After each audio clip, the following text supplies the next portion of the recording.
இந்தியாவை பொறுத்தவரையில் தேர்தல் சீர்திருத்தம் தொடர்பாக ஒரு அரை நூற்றாண்டு காலம் தொடர்ச்சியாக பல்வேறு விதமான உரையாடல்கள் நடைபெற்று கொண்டிருக்கின்றன.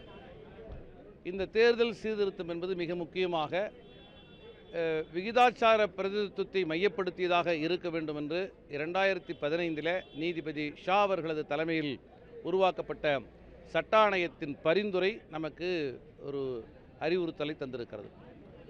தேர்தல் ஆணையத்தின் பல்வேறு பரிந்துரைகளும் தேர்தல் சீர்திருத்தம் தொடர்பாக பேசியிருக்கிறது.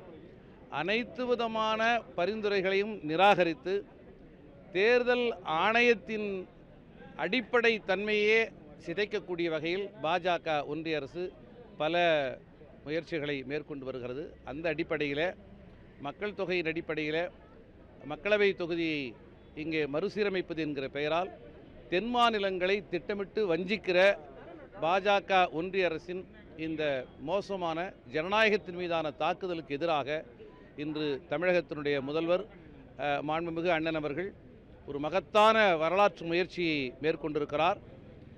தென் மாநிலங்களில் இருக்கிற இந்த பாஜக ஒன்றிய அரசின் முயற்சியால் பாதிக்கப்படவிருக்கிற தங்கள் பிரதிநிதித்துவத்தை இழக்கவிருக்கிற அனைத்து மாநில முதல்வர்களையும் அவர் அழைத்திருக்கிறார்.